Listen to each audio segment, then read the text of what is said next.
الحمد لله وكفى وسلام على عباده الذين اصطفى خصوصا على أفضلهم وخاتم النبيين محمد الأمين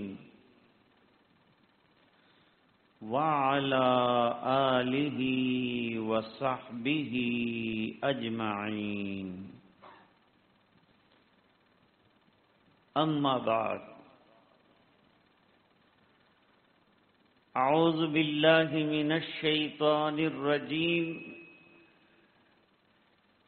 بسم الله الرحمن الرحيم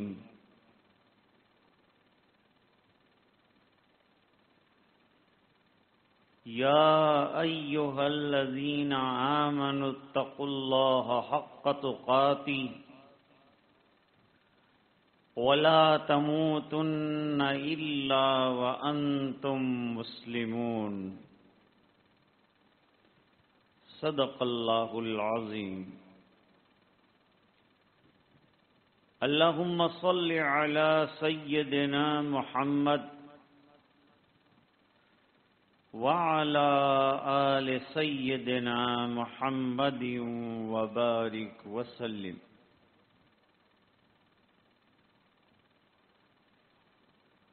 بزرگوں اور دینی بھائیوں،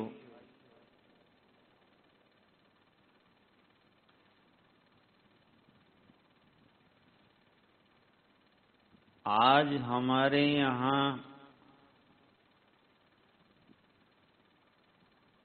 دو تقریبیں جمع ہو گئی.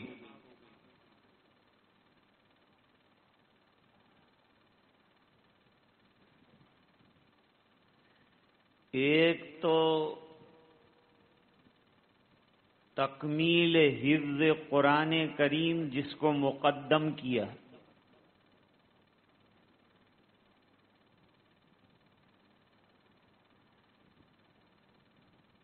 دوسرے 3 دلہے جو ہیں وہ ازدواجی زندگی کی تکمیل کر رہے ہیں.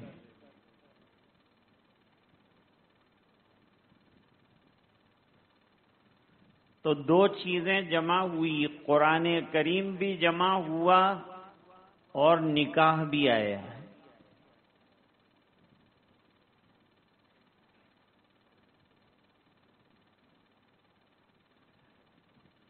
حدیث شریف میں ایک عجیب واقعہ بیان کیا ہے.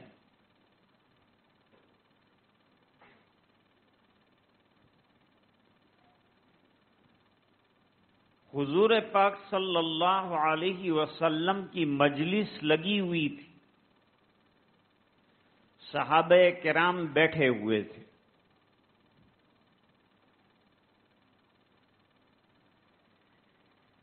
اسی دوران ایک خاتون آئی،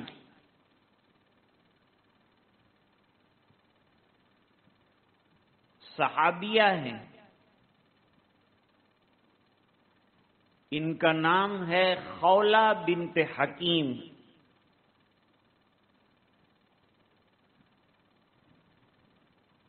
آگے تو مرد بیٹھے تھے اس لیے پیچھے کھڑی ہوئی.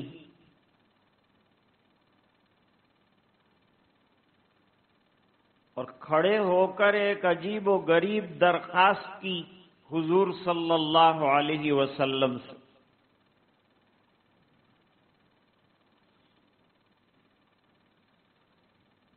کہ اللہ کے رسول،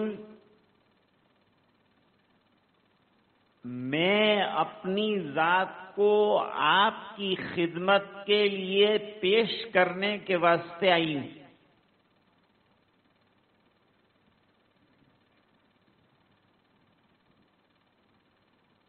شارٹ میں یہ ہے کہ میں نکاح کر لوں اور زندگی بھر اپنی جوانی کی طاقت آپ کی خدمت میں لگاؤں.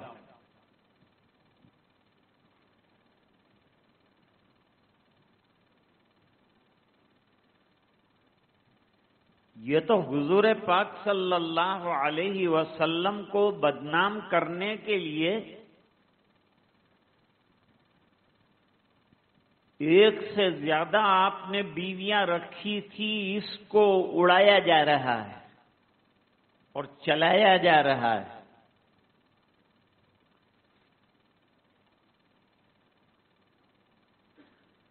آپ صلی اللہ علیہ وسلم نے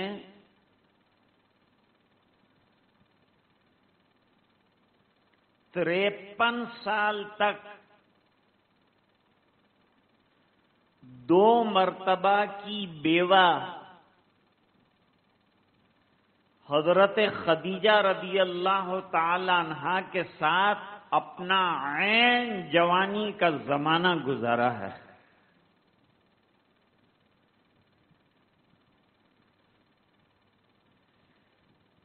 اگر ہوس پرستی ہوتی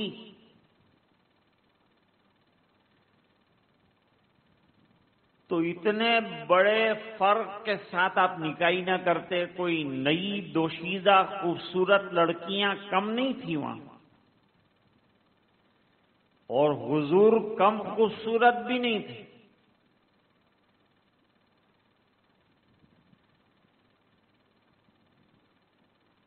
حضرت خدیجہ رضی اللہ تعالی عنہا 2 مرتبہ کی بیوہ ہیں۔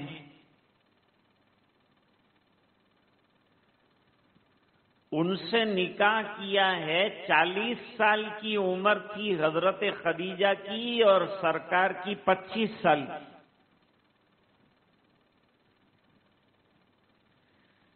اور 53 سال تک اسی ایک بیوی کے ساتھ حضور پاک صلی اللہ علیہ وسلم نے نبھاؤ کیا۔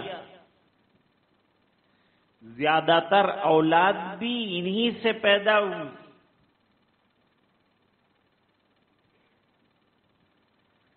آج یہ اندھوں کو سمجھ میں آ رہا ہے کہ حضور نے زیادہ نکاح کیے تو علیاذ باللہ ہوس پرست تھے۔ جب مشرکین مکہ اتنے سخت دشمن تھے تو اس وقت ان کو حضور کے ہوس پرست ہونے کا اعتراض کرنا چاہیے تھا، لیکن کتابوں میں مشرکین کا یہ اعتراض کسی بھی جگہ نہیں ملتا کہ آپ صلی اللہ علیہ وسلم نے خواہش کی پرستش میں نکاح کی۔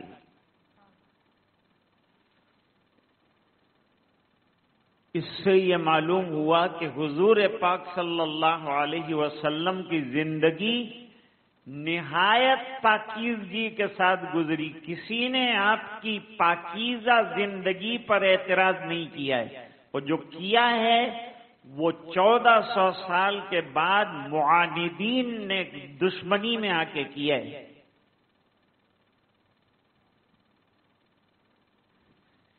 ایک بات اچھی طرح یاد رکھیے،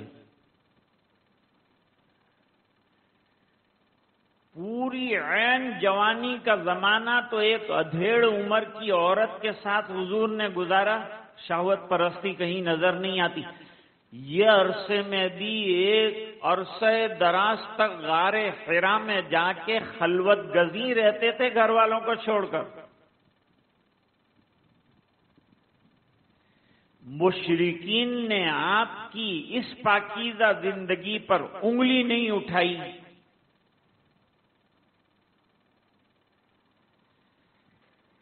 تریپن سال کے بعد آپ کے ازدواج میں حضرت خدیجہ رضی اللہ تعالی عنہا کے چلے جانے کے بعد دوسری بیوی حضرت سودا رضی اللہ عنہا آئی۔ پھر ماں عائشہ رضی اللہ تعالی عنہا سے عقد کیا۔ باقی جتنے عقد کیے ہیں 58 سال کے بعد کیے ہیں، اور یہ جتنے نکاح کیے ہیں ملی، شخصی اور ملکی ضرورت کے لیے کیے ہیں۔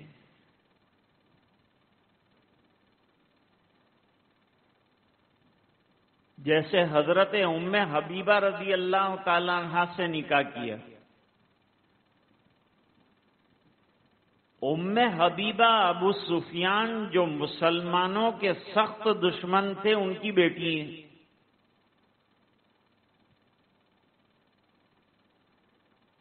جب ان سے نکاح کر لیا تو ابو سفیان کے پیر ڈھیلے پڑ گئے مدینہ منورہ پر حملہ کرنے میں، کہ اب میں حملہ بھی کروں گا تو اپنے داماد کے اوپر کروں گا، یہ مناسب نہیں ہے۔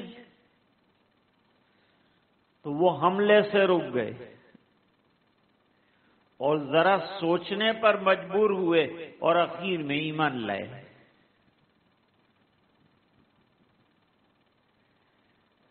حضرت صدیقہ رضی اللہ تعالی عنہا 9 سال کی عمر میں رخصت ہو کر سرکار کے یہاں آئی اور 9 سال قیام کیا، تعلیم حاصل کی اور امت کی خدمت میں 2210 روایتوں کا خزانہ پیش کیا ہے۔ ام سلمہ رضی اللہ تعالی عنہا کی 350 حدیثیں ہیں۔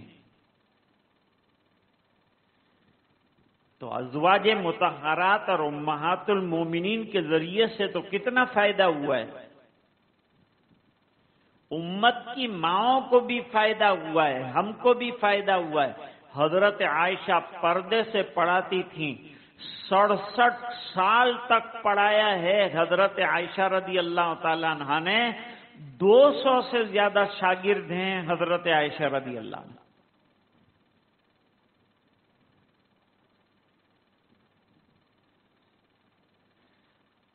تو بڑے گلچھرے اڑانے کا اگر زمانہ ہے تو وہ 25 سال کا ہے، 20 سال کا ہے، 30 سال کا ہے۔ اس میں تو ہمارے نبی نے اپنی جوانی کو سنبھال کر ایک بیوہ کے ساتھ پوری جوانی، 50 سال کی عمر کس کو کہتے ہیں، 50 سال تک ایک بڑھیا کے ساتھ نبھا دیا، اور دنیا کو ازدواجی زندگی گزارنے کا طریقہ بھی سکھا دیا کہ بیویوں کے ساتھ کیسے رہا جاتا ہے اور بیوی کو کتنی محبت جناب رسول اللہ صلی اللہ علیہ وسلم سے۔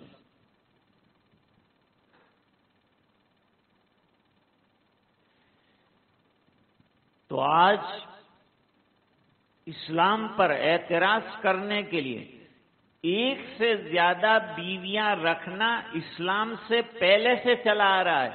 کوئی مسلمانوں نے نہیں کہا کہ تم 4 نکاح کرو، یہ تو اسلام سے پہلے سے زیادہ نکاح جو ہے لوگ کر رہے تھے، پرتھا تھی۔ کسی کی 10 بیویاں، 12 بیویاں، لوگ خوب بیویاں کرتے تھے، جس کو گجراتی میں بہو پتنیتو کہتے ہیں۔ راجہ دشرت نے 4 نکاح کیے تھے۔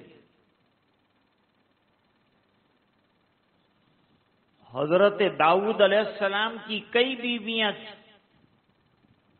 حضرت سلیمان علیہ السلام کی 99 بیویاں تھیں۔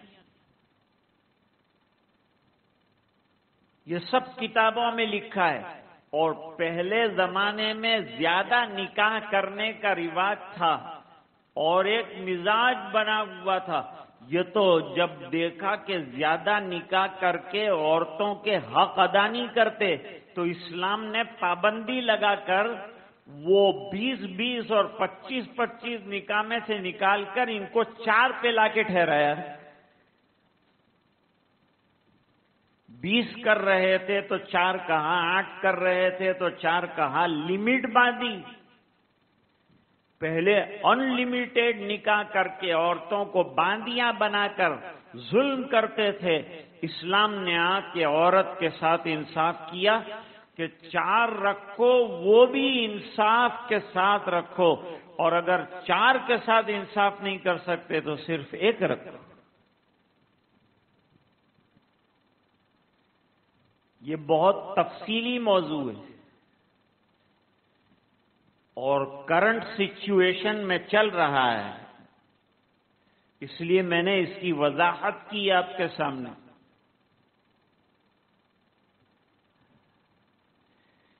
جب بھی کوئی دشمن کہے کہ حضور نے اتنی شادیاں کیوں کی، جواب میں یہ بات یاد رکھیں کہ آپ نے جو زیادہ شادیاں کی ہیں وہ ملی، شخصی اور ملکی ضرورتوں کو مد نظر رکھ کر کی ہے۔ اب پھر آپ کو سمجھانا پڑے گا، ملکی ضرورت کا بھی واقعہ پیش کرنا پڑے گا، ملی ضرورت کا اور شخصی ضرورت کا بھی واقعہ پیش کرنا پڑے گا، تو بات مدلل ہو جائے گی۔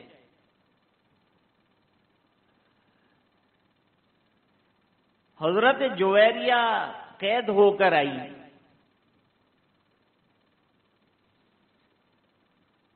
حضور سے آ کے کہا کہ مجھے آزاد کروائیے، میرا بدلے کتابت دے دیجئے۔ حضور نے کہا میں تمہاری بدلے کتابت دے کر تم سے نکاح کر لیتا ہوں۔ جب نکاح کر لیا تو ان کے خاندان کے 300 افراد جو قید ہوئے تھے وہ چھوڑ دیے گئے اور 300 آدمی مسلمان بن گئے۔ تو یہ نکاح کرنا اسلام کی دعوت کا ذریعہ بنا۔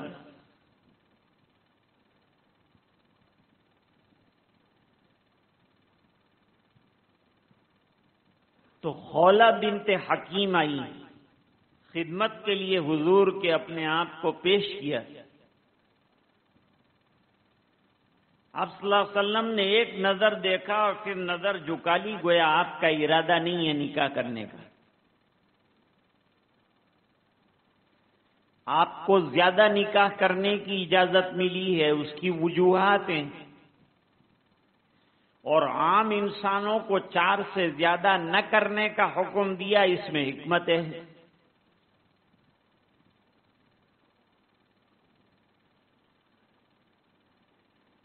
اب مجلس کے اندر اور لوگ بھی بیٹھے ہوئے تھے جن کے نکاح نہیں ہوئے تھے،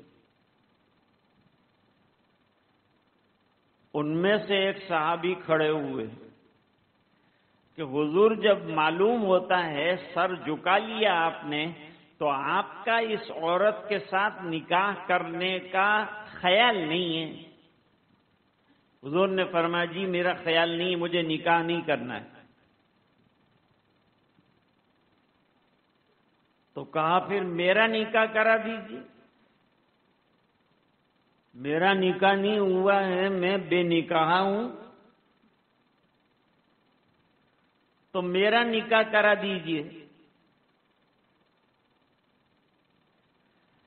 تو حضور پاک صلی اللہ علیہ وسلم نے پوچھا کہ تیرے پاس اس عورت کو دینے کے لیے کچھ مہر ہے؟ تو اس نے جواب دیا کہ وہ تو بالکل کڑکو چھو، میرے پاس کہاں ہی نہیں مل ہے، میرے پاس تو کچھ نہیں۔ تو جب کچھ نہیں ہے تو نکاح کیسے ہوگا؟ نکاح میں کچھ تو دینا پڑتا ہے نا بھائی۔ تو اس نے کہا میرے پاس ایک چادر ہے، آدھی کاٹ لوں گا، آدھی اس کو دے دوں گا، آدھی میں لے لوں گا۔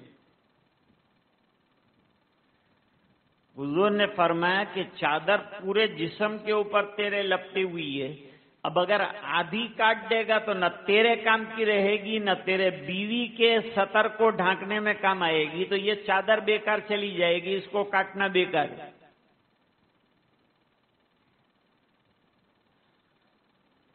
کم سے کم لوہے کی انگوٹھی ہے تیرے پاس، چل وہ مہر میں دلوا دیتا ہوں۔ تو انہوں نے کہا کہ ایسی لوہے کی انگوٹھی بھی میرے پاس تو نہیں، ولو خاتم من حدید، وہ بھی نہیں۔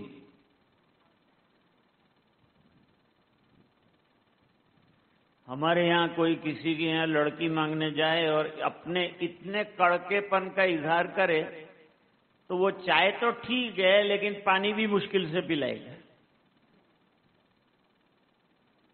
کہ کیا منہ دیکھ کے اوٹے پہ چڑھ گئے۔ ہماری لڑکی کو تمہارا لڑکا کھلائے گا کیا؟ جب اس کے کھانے کے ٹھکانے نہیں ہیں تو یہ ہماری بچی کو کیا کھلائے گا؟ یہ نہیں سمجھے گا کہ رزاق اللہ ہے، روزی دینے والے اللہ ہیں۔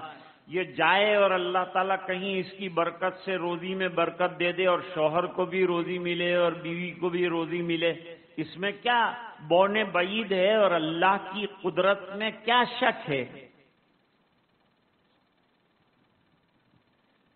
حضور نے پھر بھی کہا غور کر، تیرے کو کچھ نہ کچھ تو تیرے پاس ہوگا کہ جس کی وجہ سے میں تیرا نکاح کرا دوں۔ اب اس نے بہت غور کیا اور غور کرنے کے بعد کہا کہ مجھے قرآن شریف کی کچھ سورتیں یاد ہیں۔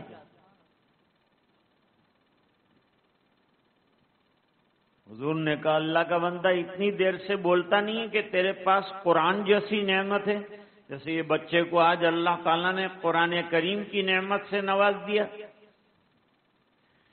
یہ تو بہت بڑی نعمت ہے۔ قرآن کریم تو بہت بڑا خزانہ ہے، بہت بڑی دولت ہے، بہت بڑا سرمایہ ہے۔ اتنا بڑا سرمایہ ہے اور تو بتاتا نہیں ہے اللہ کا بندہ؟ کون کون سی صورتیں یاد ہے؟ تو اس زمانے میں جو صورتیں اتری تھی وہ بتائی کہ یہ صورت یاد ہے، یہ صورت یاد ہے، یہ صورت یاد ہے۔ کا ایک شرط ہے، تیرا نکاح یہ عورت کے ساتھ کرا دوں گا تو اپنی عورت کو قرآن پڑھائے گا، قرآن کی تعلیم دے گا، جو تجھے یاد ہے وہ اس کو یاد کرائے گا، اس کے ذمے بھی قرآن کریم کا پڑھنا ضروری ہے۔ قرآن کریم بہت بڑی نعمت ہے، تلاوت کیا جائے ہر حرف پر اللہ تعالیٰ 10 نیکیاں عطا فرماتے ہیں، بحالت نماز پڑھنے پر ایک حرف پر 100 نیکیاں عطا فرماتے ہیں۔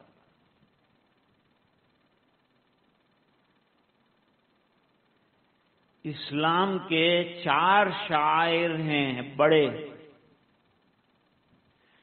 4 علامتیں اسلام کی بہت بڑی ہیں۔ اس میں سے ایک بیت اللہ شریف بہت بڑی علامت ہے اسلام کی۔ نمبر 2 رسول اللہ صلی اللہ علیہ وسلم، دین حق کی بہت بڑی علامتیں۔ نمبر 3 دین حق کی صداقت کے لیے بہت بڑا شعائر میں سے ایک قرآن کریم ہے۔ اور چوتھا شعار نماز ہے۔ اس لیے گھروں کو قبرستان مت بناؤ۔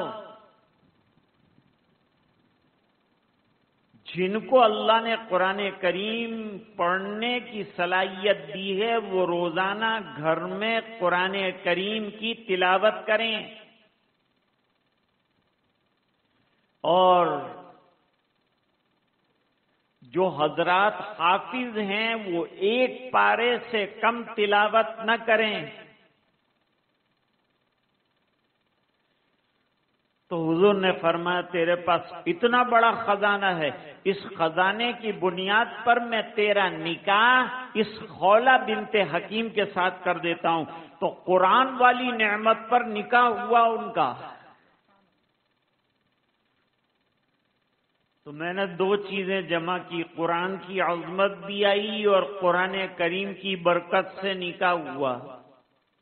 بعد میں مہر دے دینا، حضور نے فرمایا ابھی جو ہے اپنی بیوی کو قرآن کریم کی تعلیم دینا اور قرآن کریم سکھانا، اور دونوں مل جل کر رہنا، ایک دوسرے کی تعلیم میں مدد کرنا۔ تعلیم قرآن یہ مہر بن سکتا ہے کہ نہیں؟ تو شوافع کے یہاں بن سکتا ہے۔ حنفیہ کے یہاں با جو لایا گیا ہے وہ سببیہ ہے کہ میں نکاح اس سبب سے تیرا کر رہا ہوں کہ تیرے سینے میں قرآن کریم محفوظ ہے، تو تو غریب نہیں ہے، تو امیر ہے، تو شادی کے لائق ہے، اس بنا پر تیرا نکاح کرتا ہوں۔ تو آج جو ہے 3 نکاح، حفظ کی تکمیل ہو گئی، اب ان کی زندگی کی تکمیل جو ہے وہ ہونے والی ہے۔ انہیں قرآن کریم کے حقوق ادا کرنا ہے حافظ ہو جانے کے بعد، اور ازدواجی زندگی گزارنے والوں کو ازدواجی حقوق ادا کرنا ہے۔ بیویوں کو شوہر کے، شوہر کو بیویوں کے حقوق ادا کرنے ہیں۔ جب شوہر بیوی کا حق ادا کرے گی تو جھگڑا نہیں ہوگا، اور جب شوہر بیوی کا حق ادا کرے گا تب بھی جھگڑا نہیں ہوگا۔ جھگڑا جب ہوتا ہے جب دونوں طرف سے حق تلفی ہوتی ہے۔ حق تلفی جھگڑے کا سبب ہے، اور حق کا ادا کر دینا جھگڑا ختم کرنے کا ذریعہ ہے۔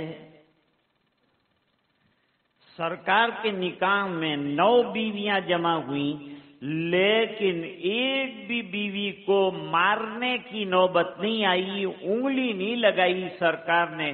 ہر بیوی کہتی ہے کہ حضور کے اخلاق انتہائی عالی شان ہے، اور آپ ہمارا برابر خیال رکھتے ہیں۔ اسی طریقے سے ازدواجی زندگی میں میاں بیوی ایک دوسرے کے حقوق کو سمجھیں، اللہ سے ڈریں۔ اس لیے آیتیں اللہ سے ڈرنے والی سنائی جاتی ہیں کہ اپنی شادی کی بعد کی زندگی میں اللہ کے احکام کو سامنے رکھنا، اللہ کے احکام کو توڑنے سے ڈرنا، اور خیال رکھنا کہ تمہارے گھر میں کسی اور کی بچی آئی ہے، اس کا خیال رکھنا پڑے گا، اس کا حق ادا کرنا پڑے گا، تو یہ گھر چلے گا اور نبھے گا۔ جھگڑا تو ہوتا ہے، لیکن جھگڑے میں جب ہر آدمی ترکی بترکی جواب دے گا تو جھگڑا بڑھے گا۔ جب جھگڑا ہو تو ایک آدمی خاموش ہو جائے۔ حضرت علی کا جھگڑا ہوا حضرت فاطمہ رضی اللہ تعالی عنہا سے، تو حضرت علی کملی کندھے پر ڈال کر مسجد میں جا کر سو گئے، کیونکہ ترکی بترکی یہاں بات کریں گے تو لڑائی بڑھ جائے گی۔ ایک آدمی جگہ سے ہٹ جائے تو جھگڑا کم ہو جاتا ہے، یا بند ہو جاتا ہے، یا دماغ ٹھکانے آ جاتے ہیں۔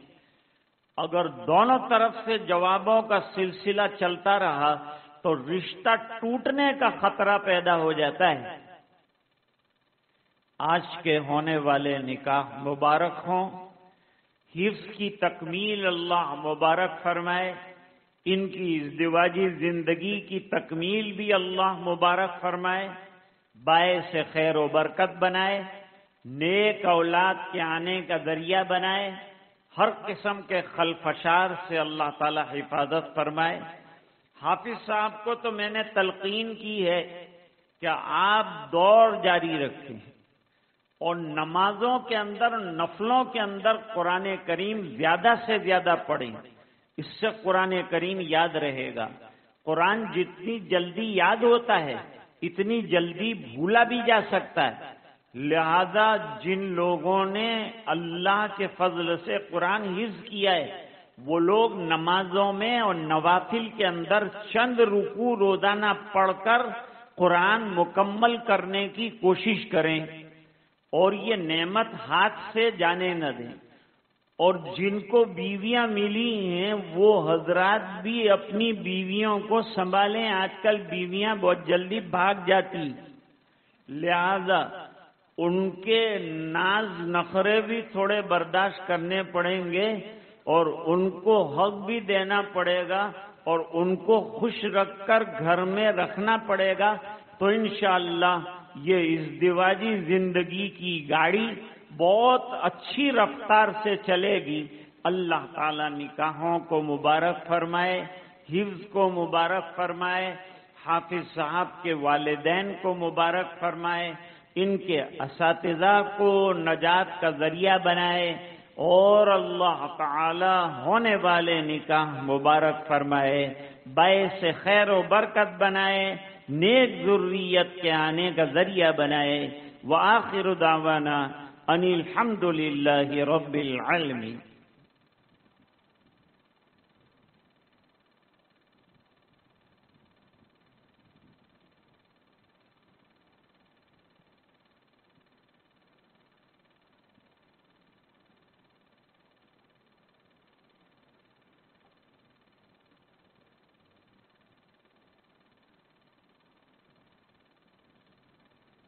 غلام مصطفیٰ غلام قادر شیخ صاحب موجود ہیں؟ آپ اجازت لے لی گئی ہے. اسماعیل رسول صاحب، فاروق رسول صاحب،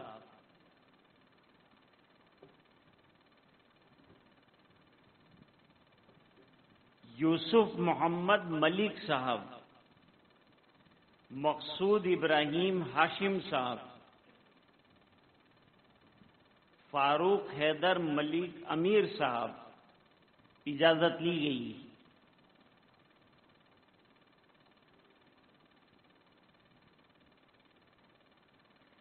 اسماعیل غنی کانو صاحب، امتیاز اسماعیل صاحب، اجازت لی گئی ہے، آپ گوائیں. عمر فاروق ابراہیم ملک صاحب، آپ بھی گوائیں، آپ نے بھی دیکھا ہے، اجازت لی ہے. نکاح پڑھا دوں. الحمد للہ نحمده ونستعینه ونستغفره ونؤمن به ونتوکل علیہ ونعوذ باللہ من شرور انفسنا ومن سیئات اعمالنا من یهده اللہ فلا مضل له ومن يضلله فلا هادي له ونشهد أن لا إله إلا الله وحده لا شريك له ونشهد أن سيدنا ومولانا محمدا عبده ورسوله. أما بعد، أعوذ بالله من الشيطان الرجيم. بسم اللہ الرحمن الرحیم. یا ایہا الذین آمنوا اتقوا اللہ حق تقاتہ ولا تموتن الا وانتم مسلمون. وقال اللہ تعالی یا ایہا الناس اتقوا ربکم الذی خلقکم من نفس واحدہ وخلق منها زوجها وبث منهما رجالا كثيرا ونساء واتقوا الله الذي تساءلون به والأرحام ان اللہ کان علیکم رقیبا. وقال اللہ تعالی یا ایہا الذین آمنوا اتقوا اللہ وقولوا قولا سدیدا یصلح لکم اعمالکم ویغفر لکم ذنوبکم ومن يطع الله ورسوله فقد فاز فوزا عظيما. عن النبي صلى الله عليه وسلم أنه قال النكاح من سنتي فمن لم يعمل بسنتي فليس مني.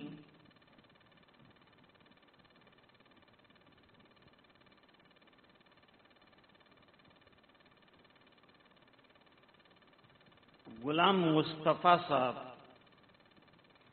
آپ نے اپنی وکالت گواہوں کی گواہی 11,786 روپیہ مہر طے فرمایا اور فرحین بانو کی ذات کو بیٹی فضل الدین شیخ صاحب ذوالفقار حیدر ماسٹر کے عقد میں اور نکاح میں دیا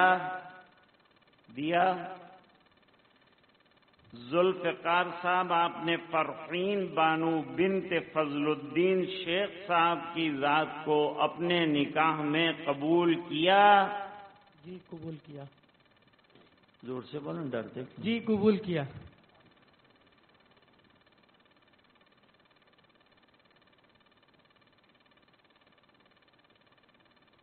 یوسف محمد ملک صاحب،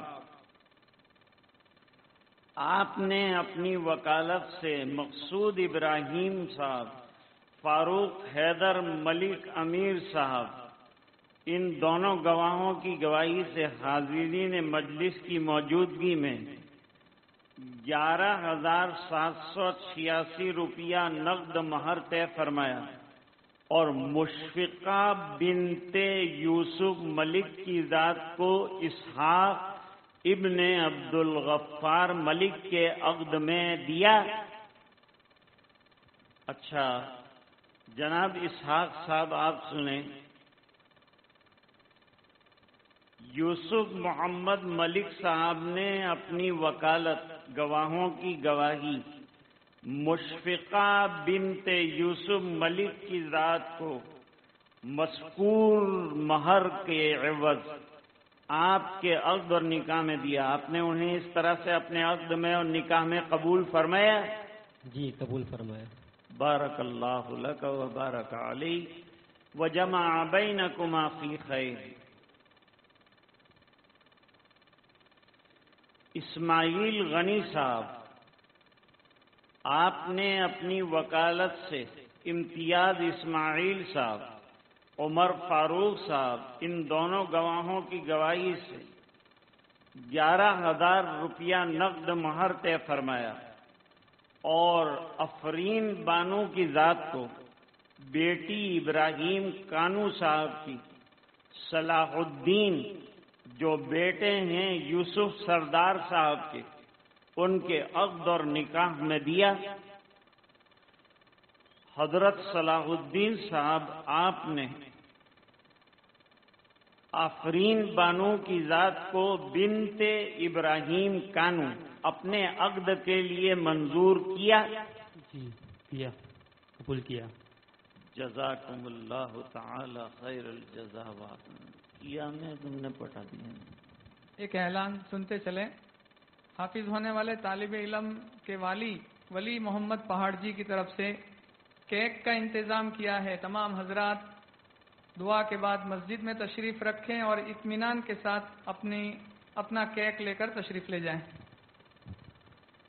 اللہم لک الحمد کلہ ولک الملک کلہ ولک الشکر کلہ وإلیک یرجع الامر کلہ علانیتہ وسرہ. رب اغفر وارحم وانت خیر الراحمین. آتنا فی الدنیا حسنہ وفی الآخرة حسنة وقنا عذاب النار وادخلنا الجنة مع الأبرار یا عزیز یا غفار. اللہم نور قلوبنا بنور القرآن وزین اخلاقنا بنور القرآن وادخلنا الجنة بالقرآن ونجنا من النار بالقرآن. اللہم علب بینہم کما علبت بین آدم وحوا علیہم الصلاة والسلام. اللہم علب بینہم کما علبت بین نبیک محمد صلی اللہ علیہ وسلم وازواج المطہرات امہات المؤمنین. اللہم علب بینہم کما علبت بین عبادک الصالحین وازواجہم الصالحات. اللہم افتح لنا بالخیر واتمم لنا بالخیر وجل عواقب امورنا بالخیر بیدک الخیر انک علی کل شیء قدیر. اے اللہ ہمارے گناہوں کو معاف فرما، کوتاہیوں سے درگزر فرما، اپنا فضل اور کرم شامل حال فرما، رحم کے اور کرم کے فیصلے فرما، رضائے دائمی اپنی عطا فرما. اے اللہ نکاح مبارک فرما، باعث خیر و برکت بنا، نیک ذریت کے آنے کا ذریعہ بنا. اے اللہ جس بچے نے قرآن کریم حفظ کیا تادم حیات اس کے سینے میں قرآن کو محفوظ فرما. ان کے والدین کے لیے درجات عالیہ کا ذریعہ بنا. اے اللہ ان کے اساتذہ کرام کے لیے نجات کا ذریعہ بنا، ان کے علمی فیوز اور برکات کو جاری فرما، جس مدرسے میں حفظ کیا اس مدرسے کو بھی ترقیات سے مالا مال فرما، پوری بستی کے لیے اس کو مسرت کا خوشیوں کا سبب بنا دے، اور اے اللہ ہمیں اپنی اولاد کو حافظ عالم بنانے کی سعادت عطا فرما۔ اے اللہ جو نکاح ہوئے ہیں اپنے فضل سے منظور اور قبول فرما، آپس میں رشتوں میں محبتیں اور مودتیں عطا فرما، ہر قسم کے خلفشار سے حفاظت فرما۔ اے اللہ پورے مجمع کی مغفرت فرما، امت کے ایک ایک فرد کی مغفرت فرما۔ اے اللہ یہ دعائیں اپنے فضل و کرم حبیب پاک صلی اللہ علیہ وسلم کی برکت سے منظور فرما، برحمتک یا ارحم الراحمین۔ اب سب سے ملاقات مشکل ہے، اس لیے میں سلام عرض کر دیتا ہوں، آپ جواب دے دیں، اس کو مصافحے کے قائم مقام سمجھیں تو آپ کو بھی آسانی رہے گی اور مجھے بھی آسانی رہے گی، آپ کی محبتیں بھی برقرار رہے گی۔ السلام علیکم ورحمۃ اللہ وبرکاتہ۔ بیچ میں سے راستہ چھوڑ دیں، اپنی اپنی جگہ پر تشریف رکھیں۔